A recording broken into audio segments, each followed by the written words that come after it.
Hi there Makeup Addicts, welcome back to my channel. If you're new here, my name's Sarah and today we are going to be doing a full first impressions review of the Huda Beauty Naughty Nude palette.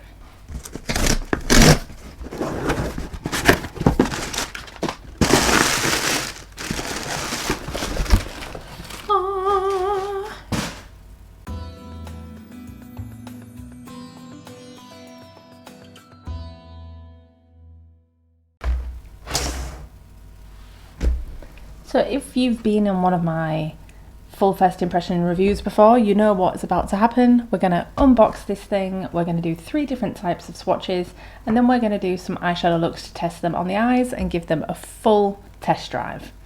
This was, for me, I really only saw this announced not that long ago. It was probably announced a lot earlier than that, but I only started to really see this on social media like less than a week ago. Then yesterday it came out and today I have it. So just before I was going to show you the ingredients, but they are so small, I don't know if you'll even make them out. And look how ridiculously long that list of ingredients is. It's there for every shade by the look of it, or at least for each formula, but I'll put a link in the description where you can find the ingredients if you need them. Let's get into this. Oh, that's actually clear. Interesting.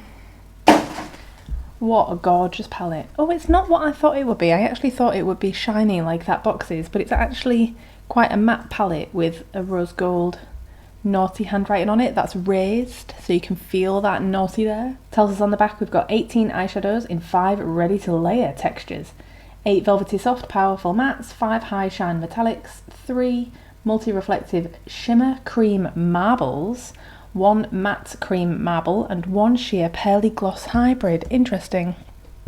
Are you ready? I can't get it open.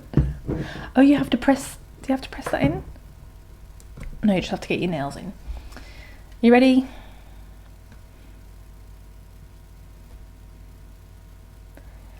Ooh, that's nice. Oh, it doesn't have there's no plastic film. However, there is a film over the mirror that you can peel off.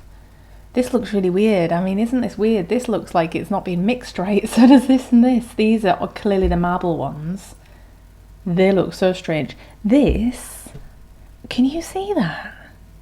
This looks like it's just jelly with, do you remember those old bronzer ball sets? That just looks like jelly with really tiny bronzer balls like suspended in it. That's really weird. Can't wait to try all of these out. So the next step is to get into our swatches. The first set of swatches that we're going to do is finger swatch. We're going to finger swatch every single one of these 24 shades, and then we'll move on to doing packing swatches with an eyeshadow brush and blending swatches. I'll put all of the time codes down in the description box so you can jump to the bit of the video that you're most interested in. But let's crack on with this.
how awesome are they?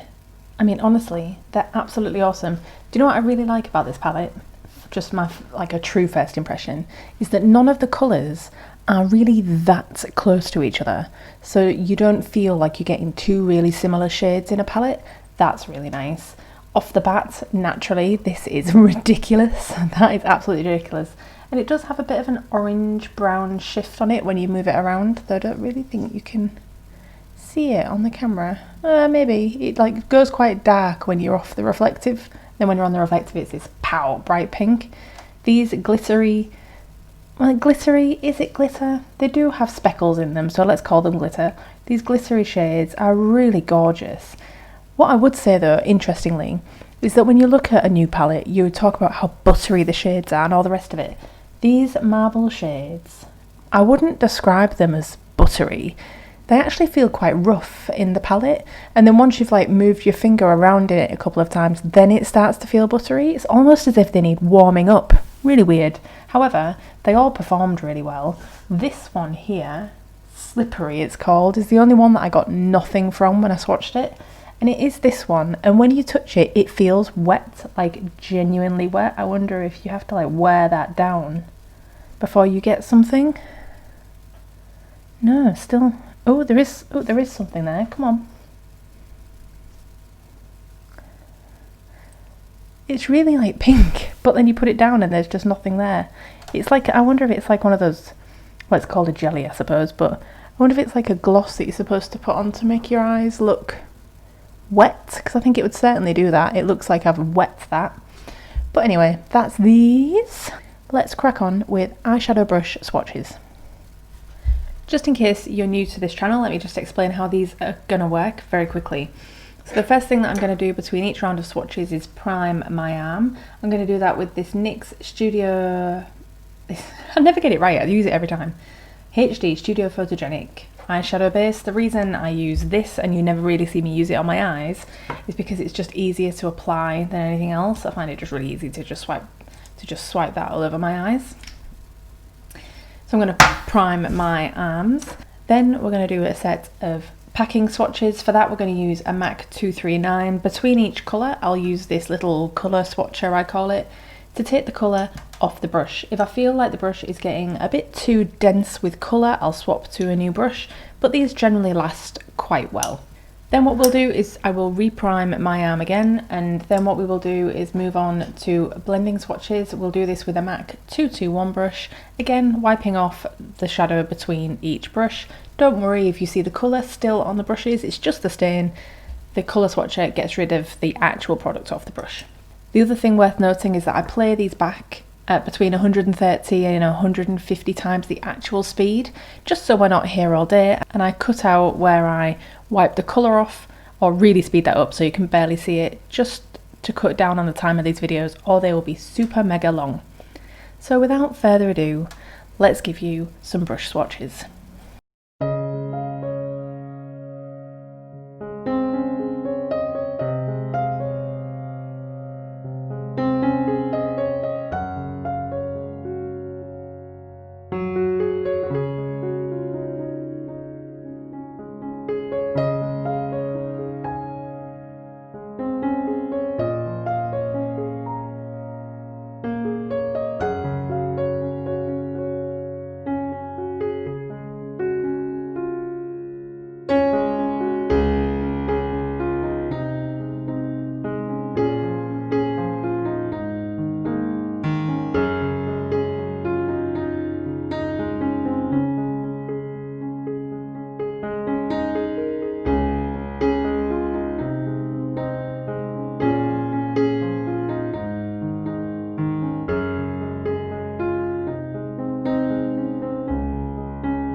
So these worked really well as well. I would say that the only ones that attempted to disappoint are this one here. This is Shameless. This does not really want to be used with a brush.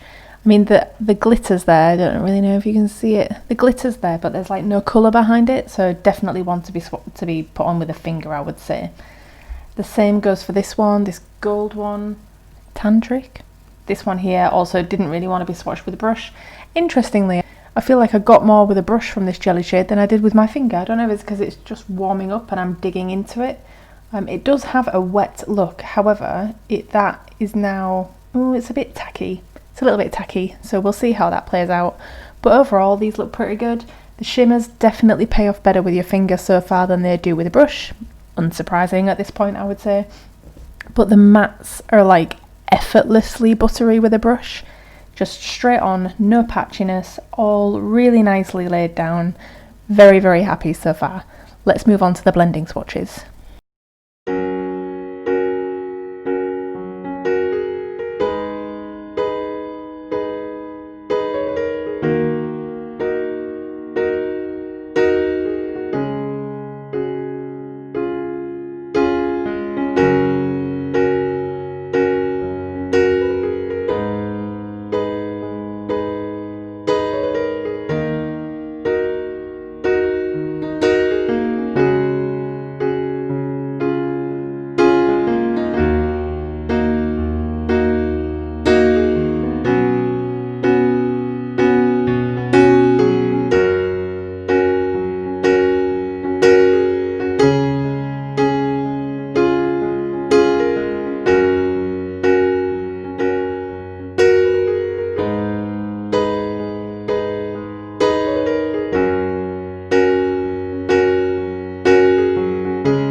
So this is quite interesting. If you've watched any of my full first impression reviews before, we always tend to find that the shimmers work unexpectedly well with a blending brush. However, it's not necessarily the case for these shadows. These two here, these are Irresistible and Flower Power. These two here are probably the best two that aren't matte that worked with a blending brush. we should not have really have expected Slippery to do anything, and it didn't. I mean, I can't even feel it on my skin. All the mattes, really, really well done. Absolutely no complaints at all with the mattes. These marble ones, though, they didn't really show up very well. The first one, Passion, didn't do too bad, but the others are just a bit nothing, you know, not very impressive, which is really interesting. The other thing I would say on the whole is that we're starting to get a bit of flakiness in the palette now that a brush has been dipped into them a few times. I would say the biggest culprit is this one here, Tantric. It's got some real flakiness going on in it. It's actually in these other shades. The gold speckles have kind of fluffed out all over the place. And Desire's having the same effect a little bit as well with Shameless. They seem to be the only ones that are doing it. Natural kick up in the pan you see on most of the mattes. Filthy, though you can't really see it because it's a pale colour. Filthy's got a fair bit of kick up. Rough and Untamed, these bottom two, and Hypnotic don't seem too bad, but these three just have a reasonable amount of dust left in the palette, so that's just worth noting. Overall, I think this palette does more what we would expect it to do than the others have done in the past. When we've swatched palettes in the past with a blending brush, the shimmers have done really well, and on this one I just don't really think that's the case. You need to use the shimmers with your finger from what we've seen so far, and these marble ones need to be either your finger or a packing brush. But now that you've seen all the swatches, let's see how these perform where we're actually going to use them all the time on the eyes. So the first thing that we're going to do is prime our eyelids, and today I'm using the MAC Soft Ochre Paint Pot. I always put this on with a brush first and then just use my beauty blender to just buff out any brush marks that are there. The first shade that I'm going to use is Filth, which is the palest pink shade in the palette, and I'm just taking this on a Sigma E35 blending brush, just quite a big blending brush that allows you to just really diffuse shadow all over your eye area, which is what I'm using this for. Then I'm going to go in with Untamed. I'm just using a Sigma E25 here, and I'm just putting this all around that outer corner, and when I've deposited all of that shade on, and I'm quite happy with how deep it is, I'm just going to then swipe that using windscreen wiper motions through my crease area, but not as high as that original shade. Then I just wanted to bring the outer corner up a bit and just let that shade meet my crease, so it didn't feel like an almond shape, more circular, if that makes any sense. Then I'm just going back in with the brush that I used with Filth on it and just blending those two together. I thought it was quite interesting what was happening with the colour in the top corner of my eye here. It was turning this lilac shade, and at the same time I thought I was getting a little bit of just patchiness in that top corner, so I felt like I had to go in later on and just top that up. But then I quickly realised that if you wanted to do something purpley, you were just out of options at this point when it came to matte shades. So I put Filth all over the eyelid, all over basically, and you could have totally stopped there. I just here ran those two colours underneath my lower lash line as well, putting Filth all the way across and then putting Untamed just in that outer corner. But then I just wanted to go a little bit further, and I just wanted to add a bit of shimmer. I thought we're only doing 3 looks, so we need to get use out of these. So then I used Irresistible. What a shade. Absolutely gorgeous. I mean, look at it. It's so reflective. And I mean, my camera is in the way of my lights here, so you never get the full payoff of any shimmer when I'm set up like this, and it just looks amazing. I threw on some mascara, and then that was me done for this one. I thought this was really quick and simple. It took me less than 5 minutes to do this. So if you ever actually needed quite a quick glam look, you could definitely get what you wanted from this palette. Although I was just a bit concerned about that slight patchiness in the corner. But let's move on. Priming my eyes again with my soft ochre paint pot using the brush and then the blender, just to make sure that there's no marks. I also feel like using the blender helps the primer to dry quicker, so you don't have to wait for that to dry before you go and put matte shades down and they get all stuck to it. But here I'm using the shade Hypnotic, which is the palest brown shade in the palette, and I'm using this on a Morphe M332 brush just to sweep this throughout my crease. Took this a little bit higher than I did with the Filth shade in the last look and really kind of just blew it up towards my eyebrow, not being too concerned about how much space I was taking up. Then I just wanted to deepen that up in my crease, so I took the shade Rough. I do feel like the shade Rough comes out a little bit darker on your eye than you expect it to when you look at it in the palette. Feels a little bit more like a coffee shade on the eye and a bit paler in the palette in my opinion. Then I just wanted to use a different shade, so I used the shade Naughty, very, very similar to the cover of the palette, you know, the same colour as the cover of the palette, which is, you know, nice. Then I just used that shade in the outer corner. This is a MAC 217 brush, and I just wanted to join the outer corner of my eye to that crease, and just to add some depth to the outer edge of my eye. Then it was time for a bit of shimmer. I decided to use one of those marble shades, and I took Passion on my finger and just put that on my eyelid. Really nice shade. What I would say with these marble shades is they get better the more you use them. The more you swirl your finger around in it, the more iridescent and dual tone shifting the shade becomes. Really quite clever, really ingenious formula really. Never seen anything like it in a palette before, so I just whacked that all over my eyelid, then took the two shades that I used on my eyelid on the underside of my eye just to round off the whole look. Then I wanted to take a flesh toned pencil and put that along my bottom waterline, and then put a black liner just on my upper waterline. Threw on some mascara, gave myself a little bit of, what shade was that? Flower Power on my inner corner, which actually works really nice as an inner corner shade. And then that was this one done, really. Again, really nice and simple.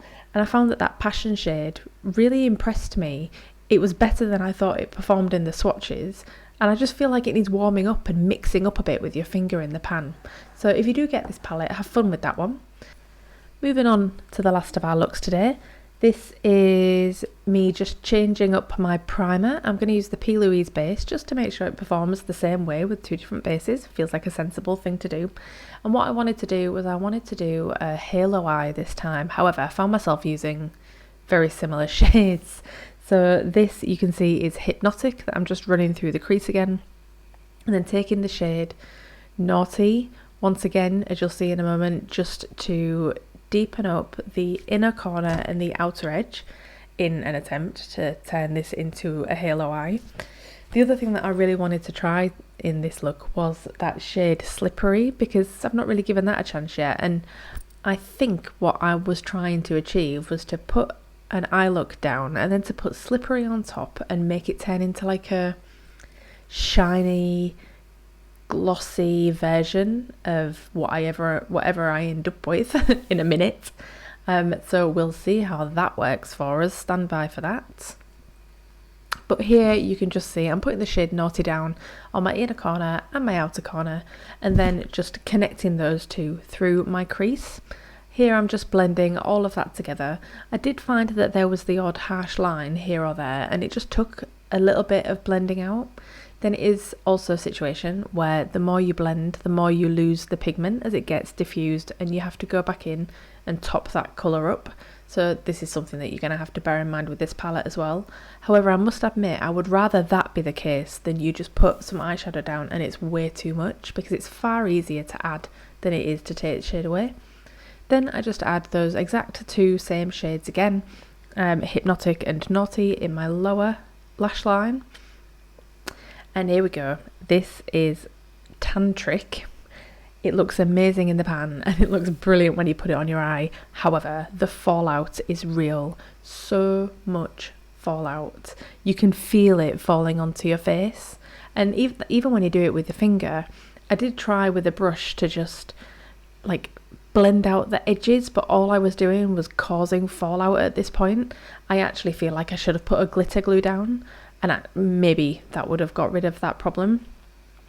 So yeah, I then went in, gave myself a bit of Flower Power in my inner corner again, and wanted to put that on the brow bone to see what it would look like, and actually it looks really nice. I feel like if you've got a deeper skin tone than I have, then you'd probably get away with this, with Flower Power anyway, as a highlighter. It's a lovely shade and it can be quite subtle. Here I'm just deepening up those outer edges again, just trying to give myself that real effect of a halo eye, which to be fair, I don't think I ever got, but I don't think that's the eyeshadow's fault, I think it's mine. Then I just took this brown, however I'm convinced it's gold, Scandalized eyeliner, and just ran this through my upper and lower waterline. And I just wanted to stop here for just a minute, just so you could see what this was like before I go ahead and put Slippery all over my eyelid and potentially ruin everything I've done, which is exactly what happened. So I took Slippery and really dug my finger around in the shade to warm it up, and then patted that on my eyelid, and it basically deleted all of the gold tantric that was there. So my theory about being able to put it on top of any look that you do really went away. I mean, it's nice and glossy, you can't argue with that. However, I then decided that I wanted to use it as a glue, essentially, because it was pretty sticky. So I went in and put tantric back on top of it, and that worked pretty well. It stuck pretty well to that. I found I had far less fallout when I was using tantric on top of that shade. And then I wanted to go ahead and put some lashes on just to finish this off. Why not do something a bit bigger for the last look here? So I just used this Benefit roller liner and then popped on some Ardell Baby Demi Wispies, and that is the end of that. This is our final look, even though it went through about 3 different looks to get here. So what are my final thoughts after all of these first impressions? So what do I think about this palette? A couple of facts, I suppose. I paid £57 for this palette. I bought it from Feel Unique. I've had a quick look about how much you'd have to pay for it in Europe, and on Sephora France it's €67. Not quite convinced about that exchange rate, but regardless, €67 on Sephora France. There are 18 shades in this palette, even though I think at some point in this video I said there was 24. There's 18 shades in this palette. There's 3 rows of 6. If you divide that into £57, they're £3.16 per shade. Now, if you think about some pans that you get and you buy them individually, you can pay 10 or 15 quid for an individual eyeshadow. Granted, they won't be as small as this. These are smaller when you get them in a palette, but it's just worth noting. £3.16 per shade is how much each shade is if you divide it by the full cost. Things that I like about this palette: I think the packaging's awesome. It feels expensive, and when you spend so much on a palette, you really want that. You really want to open up a box and feel like it's a new, expensive, luxury palette, and it really does. Absolute full points there. The other thing that I really like about this palette, and I think in general about Huda Beauty, is that she tries really hard to innovate. You know, you've got at least 5 shades in here that you've never seen anything like in any other palette. That shade in the bottom corner, Slippery, although I feel like I need to figure out how to really use it, it is completely different to anything I've ever used before. And those marble shades are so cool and unique, and the fact that the more you use them, the more iridescent it gets, it's brilliant. I suppose the only thing I would say about those shades is that you need to really rub your finger around in it to get the true payoff of that shade. The top layer's not necessarily going to give you that. Therefore, is that a waste of a bit of eyeshadow? Potentially. There's some real fallout in these shades. I didn't notice it at all in the matte shades that I used, but for example, in Tantric, so much fallout from that shade, and even Flower Power was giving me fallout as well. So it was just a bit of a shame to be experiencing fallout, and the annoying thing is for me that when they are glittery shades that fall out, that's incredibly hard to get rid of. Even if you wipe it away and you do your eyeshadow before you do your foundation, you still find later on in the day that you've got glitter all over your face. So it is just worth noting. Overall, is it worth £57? £3.16 per shade? Potentially, you could say that it's worth £57. We all know that you can buy eyeshadow palettes far cheaper than that. I suppose the difference here is that normally I can say, do you know what, you could buy this palette or this palette or this palette and get the same look. I don't know what palette you would have to buy to have this range in it. The formulas are so unique, and do you know what, you can get the mattes anywhere. I totally get that. You can replicate these shades in other palettes, but those marble shades and that slippery shade, I mean, where would you get that? If you know, put it in the comments and help people out where I don't know the answer to that question. But it just feels really unique. I feel like you're paying for something that you can't get anywhere else, and I don't mind doing that. I don't mind paying the money if there isn't a dupe. So from that point of view, I guess it is worth the money. You're getting something completely unique for your money, and I'm quite happy to pay that, if I'm honest. Now, I can't wait to get more use out of this palette, and I'll certainly post more eyeshadow looks using this palette in case you just want to sit on the fence for a while and see everyone's opinion as everyone posts their videos on it. But that is it from me today. Thanks so much for watching, and if you've made it this far down the video, then please go ahead and hit the thumbs up button. It really supports a small channel like mine. And if you like full first impression reviews or generic videos about makeup and skincare, then go ahead and hit subscribe. It'd be great to have you in the family. We've got a 500 subscriber giveaway coming up when we hit the 500 number, so please go ahead and subscribe if you want to be a part of that. I hope you're having a great time wherever you are in the world today, and I will see you in the next video. Bye for now.